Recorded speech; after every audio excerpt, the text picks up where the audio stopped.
tardes a todas. Hoy vamos a iniciar tardes. el estudio de Éxodo, que en hebreo es Shemot.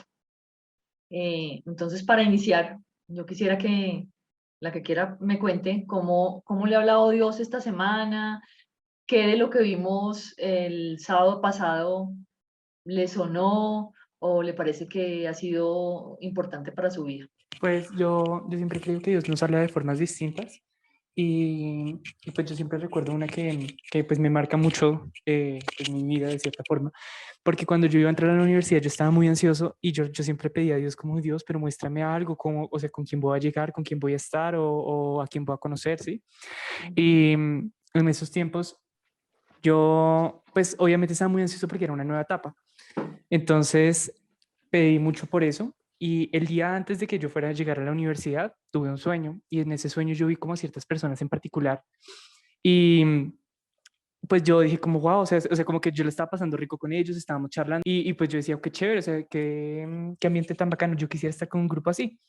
Cuando llegué a la universidad, pues resulta que mi papá me había dicho que me bajara no en la estación que debía, sino en una estación antes en el Museo de Oro y me tocó subirme a pata a eso y cuando llegué, yo no sabía ni siquiera dónde ir, o sea, yo estaba supremamente asustado porque me metí como a un tour que le estaban haciendo a los de Figri y no le estaban haciendo pues el tour a los de comunicación y cuando me doy cuenta íbamos, o sea, nos iban a poner a hacer disque una prueba de matemáticas y yo dije, pero esto es de comunicación y me dijeron que no era de comunicación. Entonces, claro, yo salí corriendo a la facultad a saber qué era lo que había pasado porque me había metido en donde no era y ya estaban acabando la reunión y todo el mundo ya tenía su grupito y yo decía como, como qué cagada que ya no, o ya no sé con quién estar, sí, porque pues obviamente integrarse en el inicio pues es mucho más fácil que integrarse después.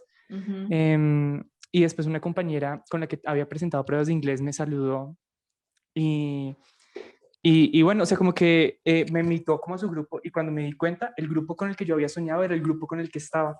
Entonces me di cuenta como de esa contestación de Dios que tuvo hacia mí en ese momento, digamos que yo estaba necesitando como esa ayuda. Entonces me sentí como apoyado y al mismo tiempo como acompañado. Qué bonito, Juanis. Qué lindo, muy chévere. Yo también tengo una... ¿Ah?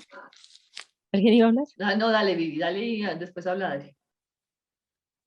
Bueno, que esta mañana el Señor, es que tuve un dolor muy fuerte de cabeza, pero muy, muy fuerte en la madrugada y no dormí.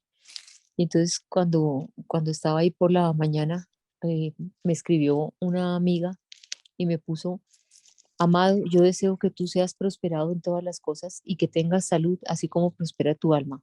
Tercera de Juan 1:2. Y entonces dije, pues es tremendo porque pues solamente Dios sabe lo que uno está pasando en ese momento y esa palabra ha caído precisa no solamente ayer, o sea, esta madrugada, sino toda la semana. Toda la semana ha sido así específico y es indudable que la palabra nos habla así con una contundencia impresionante. Yo pues pienso que Dios nos está hablando en todo momento, realmente a veces, o sea, Él siempre está con nosotros, la verdad es que no estamos siempre atentos a escucharlo y Él conoce cada uno de nuestros proyectos, de nuestros sueños y las peticiones que le hacemos y yo creo que pues en mi caso, por decirlo así, a las que somos mamás, pues digamos que queremos darle a nuestros hijos pues digamos que lo que no tuvimos, ¿no? Lo que de pronto no tuvimos cuando éramos niños. Y es una promesa cumplida de Dios, pues que lo podemos hacer. Y yo sé que, pues vuelvo y digo a todas las que son mamás, lo han podido hacer y poder darles un poco más, digamos, que de lo que nosotros tuvimos y poderlos guiar por el camino. Y esa es justamente la fe cumplida, pues, o sea, de lo que de cada una de las promesas que nos hace Dios en nuestras vidas. Sí, muy lindo, Dali. Muchas gracias. Así es. Bueno, yo les cuento algo que me pasó a mí. Bueno, resulta que el sábado pasado, pues salimos de la reunión, acabó la reunión, y fue muy lindo porque por la noche, como a las 2 de la mañana, yo me desperté, me fui para la sala y miré el cielo y estaba la luna hermosa, no estaba como el cuarto menguante, o sea que se está llenando, que ya está empezando a llenarse, y estaba el cielo todo estrellado. Y me acordé de Abraham. Yo dije, qué hermoso Señor que hoy estuvimos hablando de Abraham y de la promesa, y tú me muestras ese cielo como se lo mostraste a Abraham hace miles de años, y me muestras, Señor, que tus promesas se renuevan todos los días y que estás con nosotros en cada momento de nuestra existencia, mostrándonos ese camino maravilloso que tienes. Entonces fue muy lindo, eso me pareció precioso. Entonces, como decía Juan, Dios nos habla todo el tiempo y de muchas maneras. Y la idea de este estudio es que ese mensaje que nos da el Señor lo podamos de verdad llevar en nuestro corazón y hacerlo una realidad, cumpliendo lo que Él quiere que hagamos. Entonces, creo que pues es un mensaje valioso, lo que nos dice el Señor, e importante, que tenemos que siempre cultivar y tratar de obedecer lo que el Señor nos está diciendo. Vamos a continuar. ¿Qué pasa en el inicio de Éxodo? Ya vamos a adentrarnos en el libro de Éxodo. Pues el segundo libro del Pentateuco comienza donde termina Génesis. Comienza con cuando Jacob ya ha entrado en Egipto con toda su familia y ya pues se queda viviendo en Egipto. Dice en Éxodo 1, 2, 4 y 5, dice: Rubeón, Simeón, Leví, Judá, Dan, Neftalí, Gad y Aser, todas las personas que le nacieron a Jacob fueron 70 y José estaba en Egipto. Entonces ya José estaba en Egipto, ya toda la familia, o sea, todas las tribus, todo Israel está viviendo en Egipto. Así inicia el Éxodo. Pero resulta que ya cuando José pues se muere y llega una nueva generación, igual la dinastía, ese faraón que estaba ahí cuando llegó José con toda su familia, ese faraón que estaba ahí, pues ya no está, ya hay un nuevo faraón y ese nuevo faraón piensa distinto, ya han pasado 400 años y el faraón decide que los israelitas son demasiados, como dice aquí en este versículo de Éxodo 1:7, dice: y los hijos de Israel fructificaron y se multiplicaron y fueron aumentados y fortalecidos en extremo y se llenó de ellos toda la tierra. Entonces ya eran demasiados los israelitas y el faraón y todos los egipcios empiezan a verlos como que no, ya no es tan chévere y que hay que hacer algo para que eso no siga sucediendo. Entonces el faraón da una orden para empezar a controlar ese crecimiento del pueblo de Israel y decide que de ahora en adelante, cuando nazcan niños varones, de una vez los maten, que las parteras que lo reciben no dejen que el niño viva, sino que de una vez lo maten, y que el resto de la población pues sea sometida a servidumbre. Ellos ya venían con una carga grande, con las tareas que definitivamente los egipcios no querían hacer, pues las tenían que hacer los hebreos. ¿Me ayudas a leer Éxodo 2:6, por favor? Y cuando la abrió, vio al niño, y he aquí que el niño lloraba, y teniendo compasión de él, dijo: de los niños de los hebreos es este. Gracias, Juan. Resulta que una mujer hebrea tuvo un hijo, y el hijo, ella decidió pues que no lo iba a matar, que lo iba a dejar escondido, lo escondió y lo tuvo durante 3 meses, con el riesgo de que lo encontraran y lo mataran, y pues que ella fuera también perseguida por los egipcios. Entonces decidieron que no lo querían matar, entonces lo pusieron en el río Nilo, que aquí vemos la representación, lo pusieron en el río Nilo para que la hija del faraón lo viera, pues lo cogiera y lo quisiera adoptar. En efecto, los planes que salieron bien y la hija del faraón lo vio. Éxodo 2:10, aquí está, si alguna me quiere ayudar a leer acá. Cuando el niño creció, ella lo trajo a la hija de Faraón, la cual lo prohijó y le puso por nombre Moisés, diciendo: porque de las aguas lo saqué. Entonces, esa hija de Faraón decidió que iba a adoptar a ese niño como si fuera su hijo y le dio a la propia madre de Moisés a que lo criara, y ella se encargó de criar a su propio hijo para la hija del Faraón. O sea, iba a ser llamado hijo del Faraón, porque era abuelo de Faraón. El abuelo era el Faraón. Entonces, eso trajo, o sea, le trajo a la mamá de Moisés, le trajo la felicidad de que su hijo no murió y adicionalmente pues que ella pudo cuidarlo.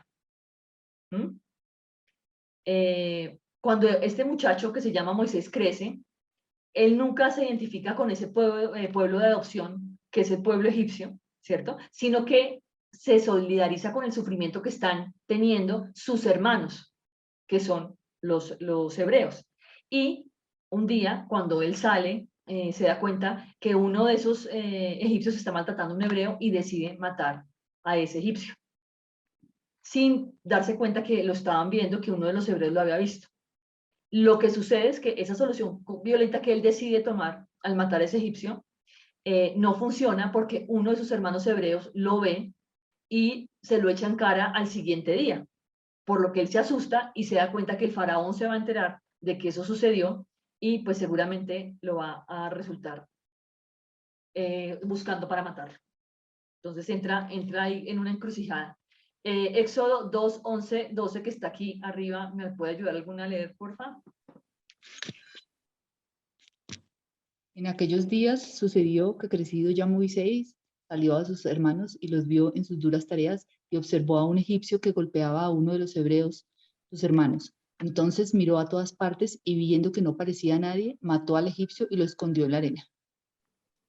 Entonces la acción que hizo Moisés fue una acción movida porque estaban maltratando a ese hermano, a ese hebreo, y él no veía que eso fuera justo. Pero lo que sabemos es que no estaba bien que él hubiera matado, así el egipcio no estuviera haciendo bien, no estaba bien que lo hubiera matado, por eso sintió tanto temor y por eso le va a tocar irse. Dice en Éxodo 2:15, oyendo Faraón acerca de este hecho, procuró matar a Moisés, pero Moisés huyó de delante de Faraón y habitó en la tierra de Madián. Entonces, lo que Moisés pensó que iba a ser para bien, al descubrir que de verdad su sangre y su corazón estaba con los hebreos, no fue tan así porque decidió tomar la justicia por sus manos y pues no le salió para nada bien. Entonces se vio obligado a ir, se va de su país y llega a Madián. Cuando él llega a Madián, se encuentra con que hay unas muchachas tratando de sacar agua de un estanque y pues las personas, los pastores que están al lado empiezan a no dejarlas hacer eso y él lo que hace es que las defiende, les saca el agua y esas muchachas se van y le cuentan al papá que es el sacerdote de Madián. Y ese papá pues lo que hace, lo que les dice es ¿por qué no lo trajeron? Tráiganlo. Y pues que tráiganlo acá porque yo quiero hablar con él. El sacerdote habla con él, conoce a Moisés y le dice que se quede a vivir ahí, en la tierra de Madián. Lo que hace Moisés es irse a vivir allá y contraer matrimonio con una de las hijas del sacerdote que se llama Séfora. Y ahí tiene descendencia, tiene un hijo que se llama Gersón. Entonces ahí tiene su hijo y empieza a hacer su vida allá como pastor. El hecho de que su hijo se llame Gersón recuerda que era un forastero. Y eso hace pensar que Moisés añoraba estar en su tierra con su gente, su tierra que no es de Egipto, pero él añoraba estar con su gente, y que pues tampoco vivía tan chévere su vida lejos de sus raíces. Entonces parece que él tenía alguna esperanza de regresar nuevamente con su pueblo. Dice en Éxodo 2, 24, 25. Y oyó Dios el gemido de ellos y se acordó de su pacto con Abraham, Isaac y Jacob. Y envió Dios a los hijos de Israel y los reconoció Dios. A mí esta frase me parece hermosa. El Señor conoce a sus hijos y cuando sus hijos oran, cuando sus hijos le piden, Él está atento para escucharlos y para hacer lo que ellos necesitan para cuidarlos y para protegerlos. ¿Cómo? Lo que hace ahora también. Sí, entonces el Señor siempre está atento a nosotros. Sí. Ajá, el Señor siempre quiere que nosotros le manifestemos en oración lo que necesitamos, que le pidamos y Él nos dará.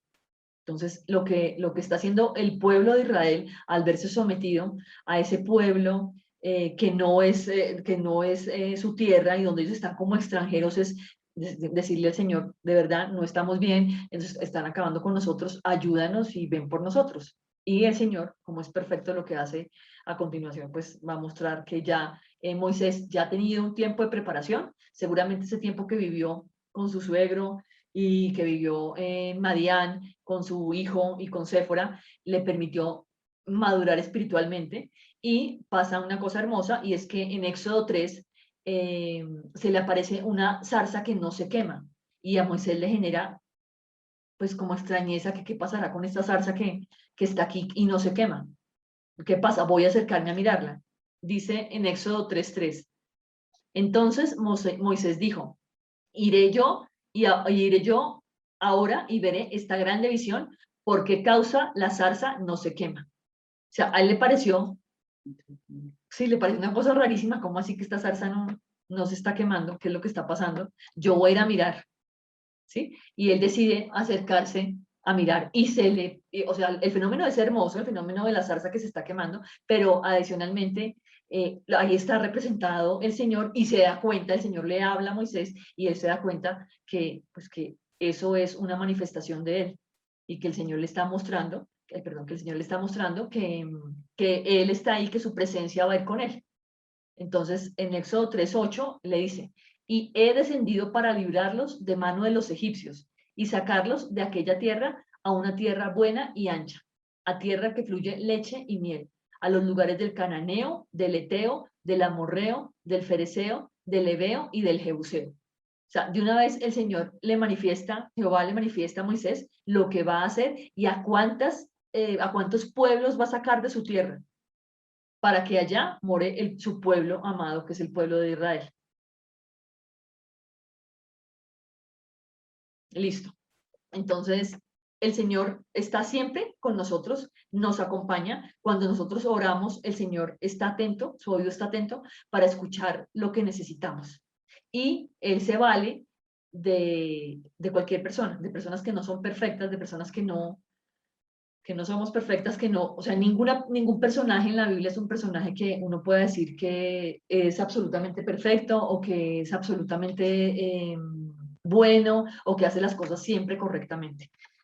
Todos los personajes de la Biblia son personajes humanos que como nosotros se equivocan, caen en pecado, se trastabillan, o sea, lo que nos pasa a nosotros le pasa a las personas de la Biblia porque también eran humanos. Y lo que nos quiere decir el Señor es, oiga, usted puede ser malo, usted puede hacer las cosas como no son, pero yo he decidido que usted sea mi hijo y yo lo levanto y yo tomo esas cosas que usted que no son y que a mí no me parecen y que usted está haciendo incorrectamente y las convierto en cosas buenas.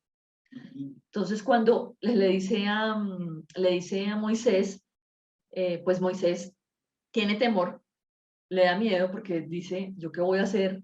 O sea, el Señor me elige a mí, ¿cierto? Pero yo no, como que no soy suficiente para esta tarea que Él me está dando.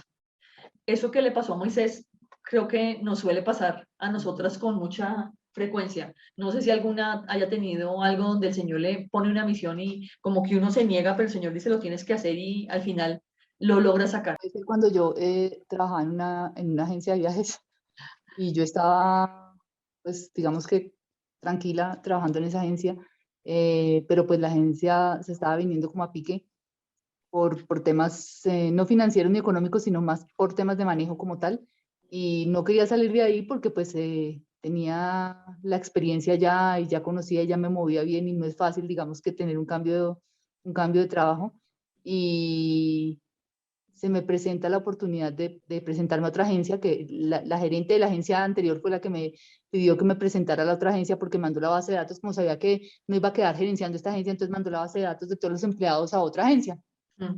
Y pues básicamente cuando pues yo voy y me presento, pero pues como que no quiero aprovechar la oportunidad y digo, bueno, no, como que la vi muy pequeña, como que no me gustó, como que no quería, pues digamos que estaba como en un momento de confort y no quería salir de ahí.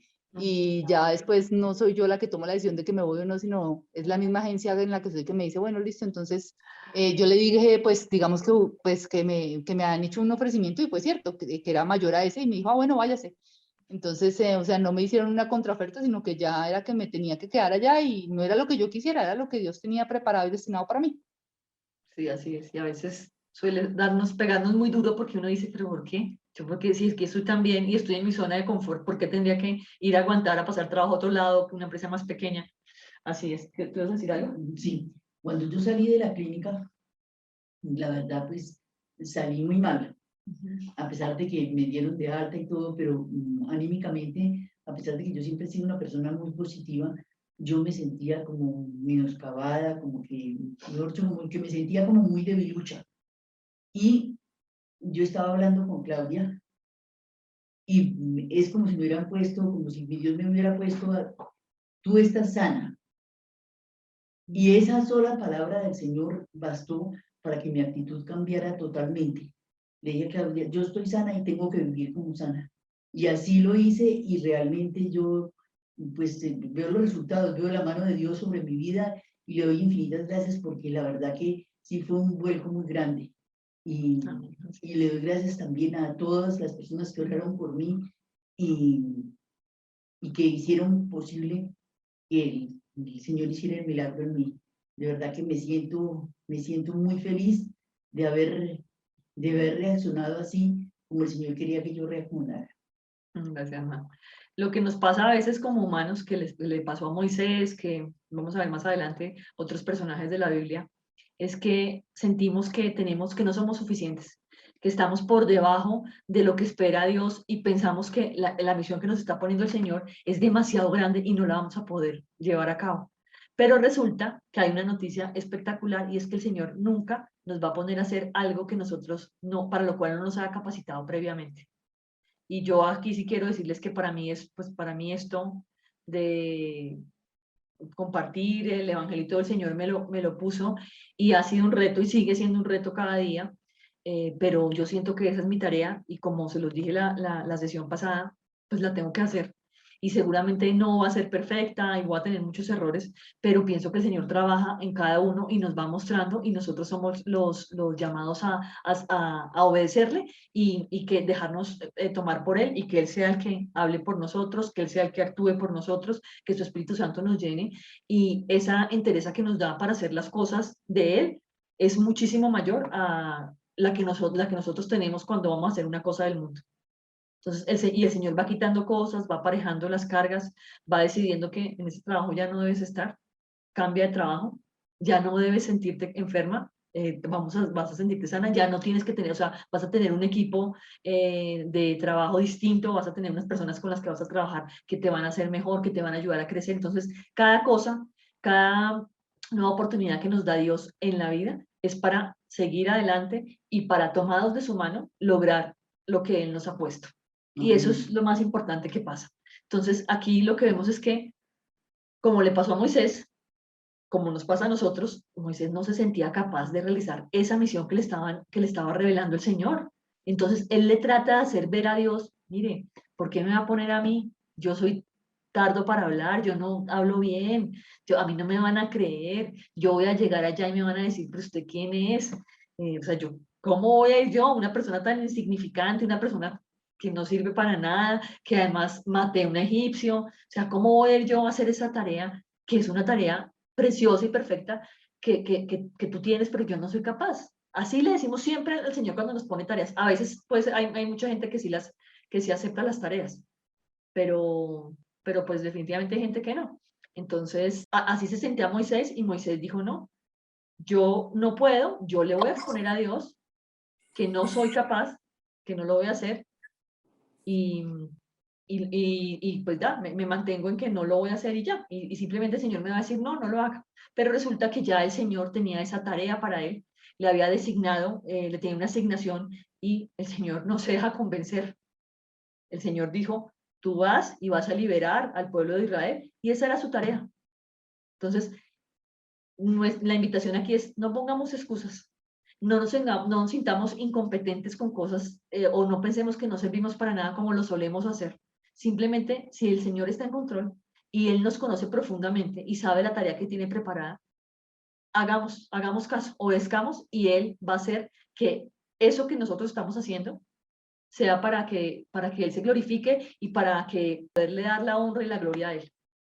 Dice en Éxodo 4, 11, 2. Y Jehová le respondió, ¿quién dio la boca al hombre? ¿O quién hizo al mudo y al sordo, al que ve y al ciego? ¿No soy yo Jehová? Ahora pues ve y yo estaré con tu boca y te enseñaré lo que hayas de hablar. Esto es una ratificación de lo que estábamos hablando. Podemos tener 1000 errores, podemos sentir, yo sé que hablo rápido, yo sé que a veces tengo muletillas o lo que sea, pero el Señor me puso una tarea y la tarea no es otra que compartir su palabra y que la podamos entender y que dejemos de pensar que es que la Biblia es una cosa pesada porque es maravillosa cuando uno la descubre. Entonces, ese es el reto que tengo y yo lo voy a hacer. Y seguramente me equivoque, seguramente caiga, seguramente a veces piense que no lo estoy haciendo bien, pero esa tarea es para Dios. Y si esa tarea es para Dios, la tarea sale perfecta. Puede parecer que puede ser que para algunos no sea perfecta, puede ser que algunos digan, pues, está loca, está pensando, ¿qué es lo que está pensando? Pero el Señor es el que tiene la decisión en sus manos y el que me puso en la tarea. Y así es con todo. En nuestra vida, cuando el Señor dice, esa relación esa relación no es para ti, y uno dice, no, pero es que ¿cómo va a ser eso si es que yo estoy enamoradísima, si es que yo lo amo, si es que él es mi vida? Resulta que el Señor le dice, no es para ti, ese trabajo no es para ti, te vas de ese trabajo. Y uno dice, uno se aferra a cosas que uno después dice, pero yo qué estaba pensando, ¿por qué queremos siempre hacer nuestra voluntad? Porque somos hombres, porque decidimos que nosotros tenemos siempre la razón, pero resulta que el Señor nos va mostrando con todo su amor y con esa calma de Él, nos muestra que Él es el que toma las decisiones y que Él es quien en realidad manda el destino de cada uno de nosotros.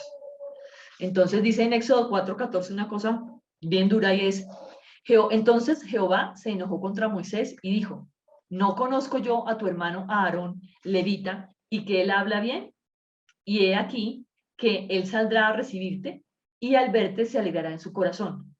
Tú hablarás a él y pondrás en su boca las palabras y yo estaré con tu boca y con la suya y os enseñaré lo que hayáis de hacer. Y él hablará por ti al pueblo. Él te será a ti en lugar de boca y tú serás para él en lugar de Dios. Y tomarás en tu mano esta vara con la cual harás las señales. Entonces aquí viene otro mensaje que es genial y es, el Señor no nos deja solos.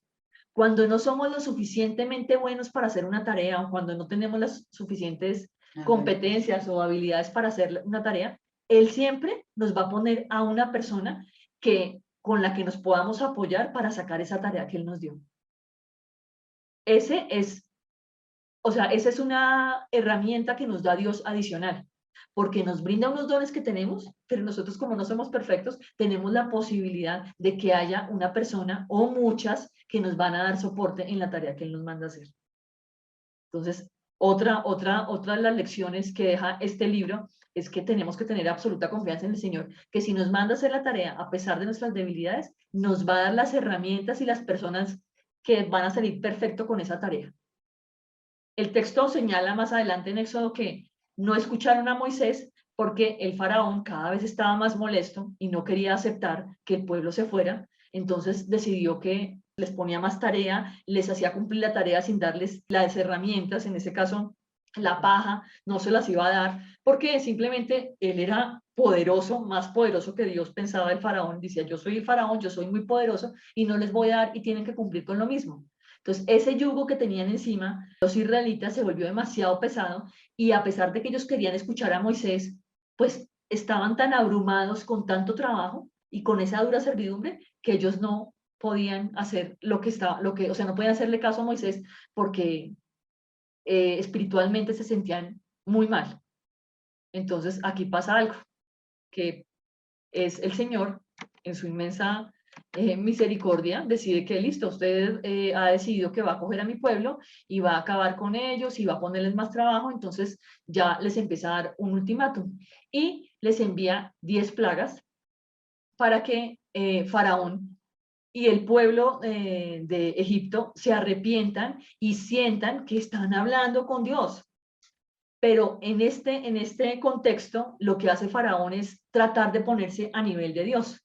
Entonces, en la primera parte, cuando Moisés va y le dice a Faraón que deje ir al pueblo, lo que dice Faraón es, o sea, no, yo no los voy a dejar ir, yo aquí soy el que manda, yo aquí soy el Dios, o sea que usted no puede hacer nada. Y lo que hace Moisés es convertir el agua en sangre.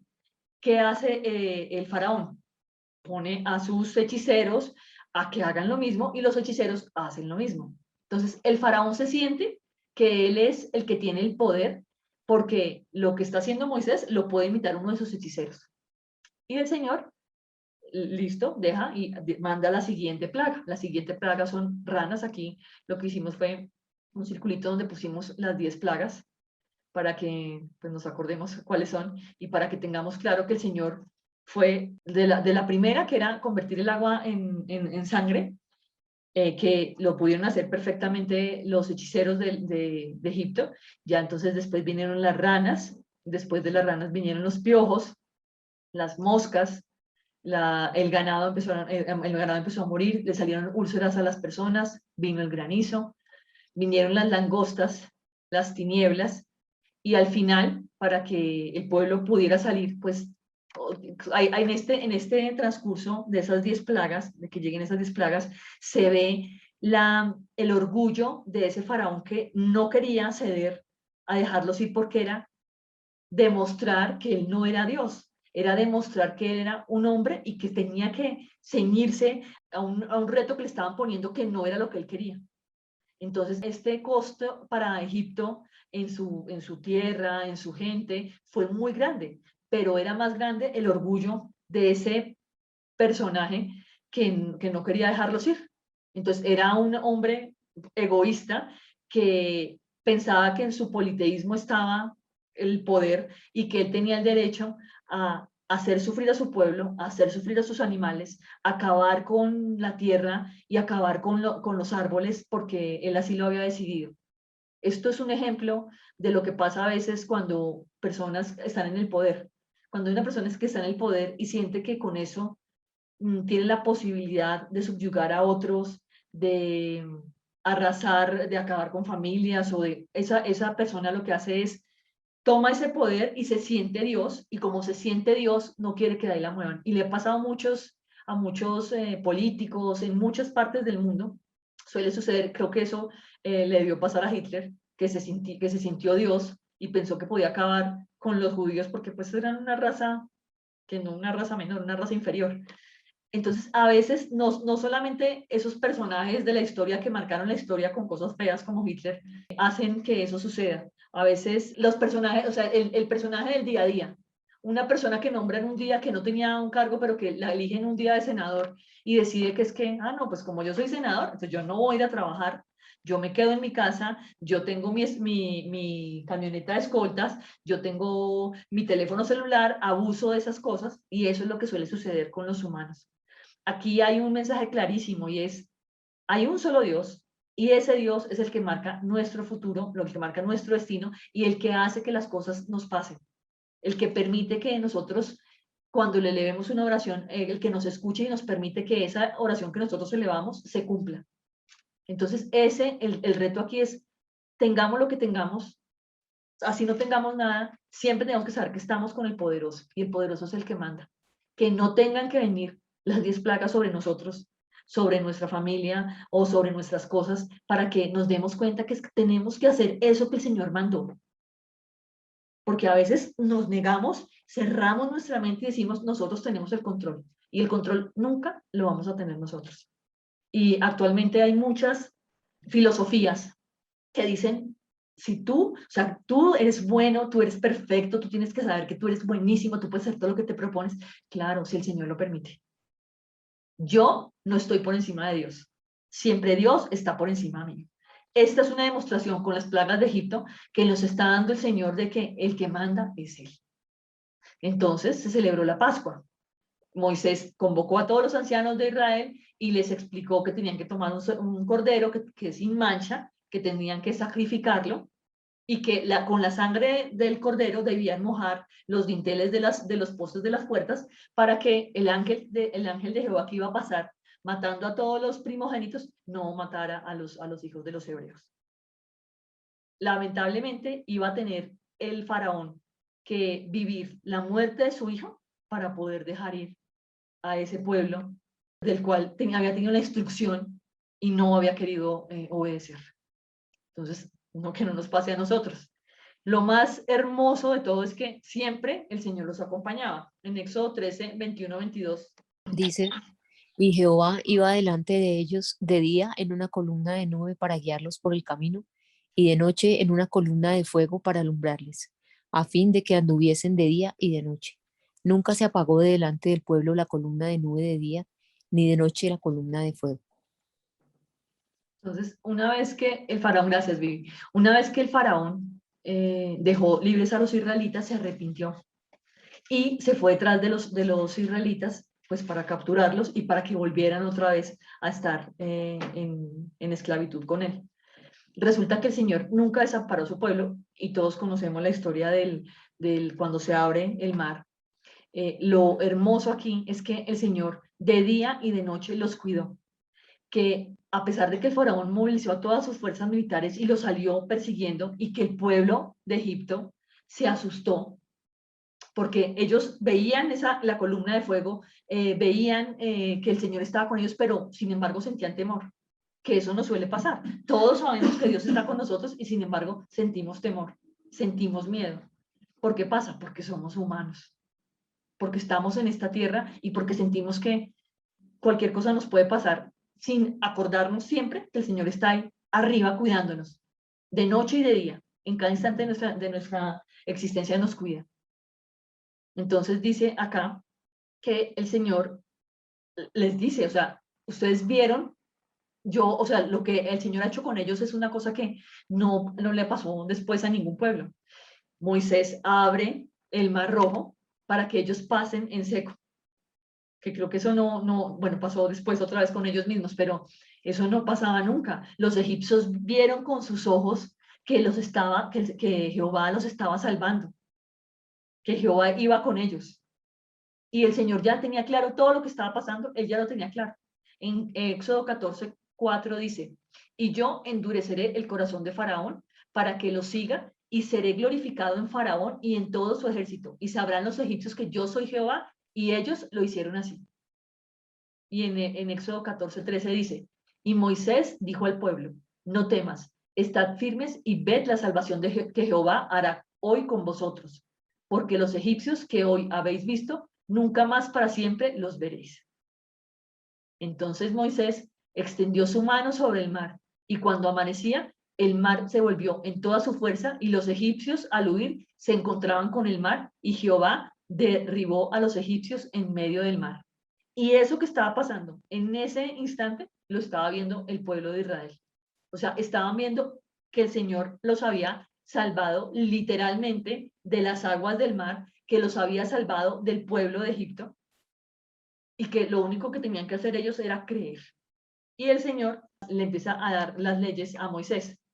Primero entonces los 10 mandamientos, que aquí lo que hicimos fue colocarlos. El primero, el más grande mandamiento es, no te harás imagen ni ninguna semejanza de lo que está arriba en el cielo, ni abajo en la tierra, ni en las aguas debajo de la tierra.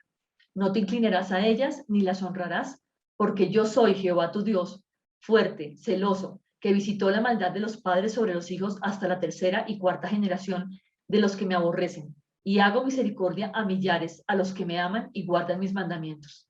No tomarás el nombre de Jehová tu Dios en vano, porque no dará por inocente Jehová al que tomare su nombre en vano. O sea, ese mandamiento es clarísimo. Los demás mandamientos, no hacer imágenes ni rendirles culto. El primero es tener un solo Dios y rendirle solo culto a él.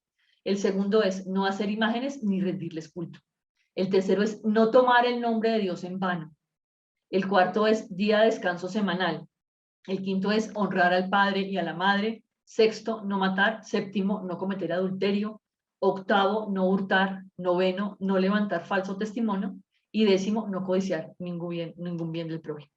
Era clarísimo, el Señor le estaba dando ahí cuál era la ley. En los capítulos siguientes se limitó la duración de la esclavitud a 7 años.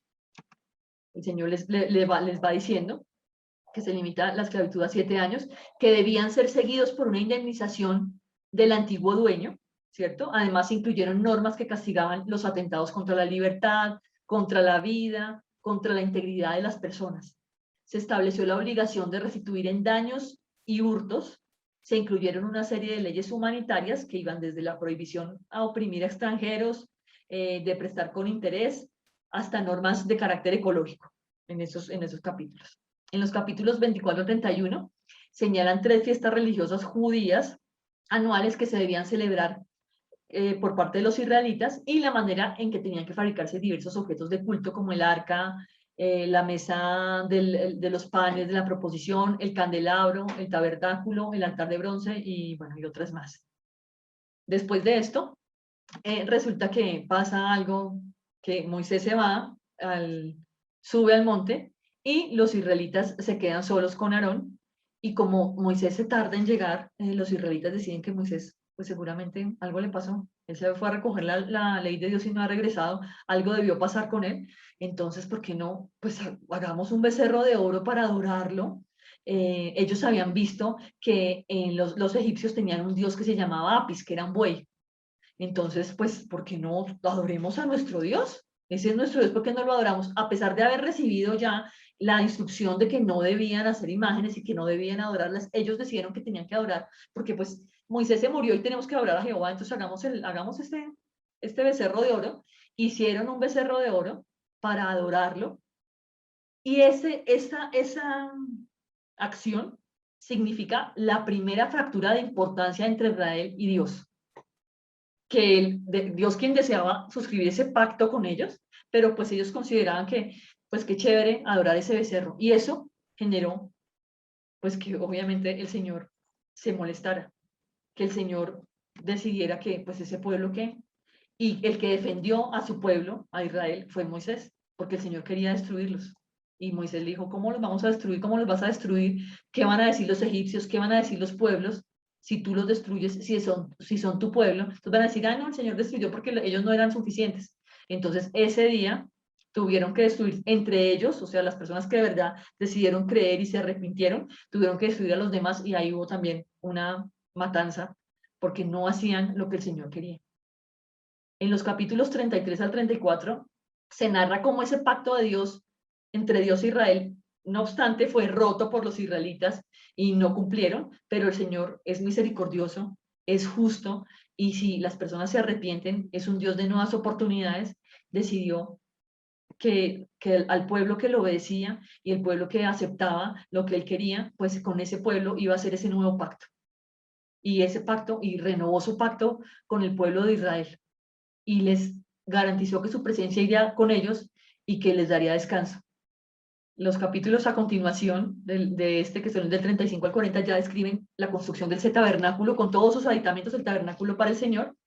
Y al acabar el libro, Israel ya tiene una identidad espiritual diferente, ¿sí? Ya tiene una normativa por la que se debe regir, y ya solo está esperando llegar a esa tierra prometida para hacerla suya. Dice un versículo maravilloso que nos deja este libro, es: porque no te has de inclinar a ningún otro Dios, pues Jehová, cuyo nombre es celoso, Dios celoso es. ¿Qué significa eso? El Señor quiere que nosotros le obedezcamos y le amemos a Él, y que obedezcamos lo que Él nos dice. Y nosotros solemos hacer los hombres ídolos como el becerro de oro, ídolos de cosas que no son, ídolos con pies de barro. El reto nuestro es mantenernos en la confianza de que estamos con el Dios Todopoderoso, que todo lo que le pidamos, Él lo va a hacer a su tiempo, en su tiempo y de acuerdo con sus condiciones, y que lo único que quiere es que le obedezcamos.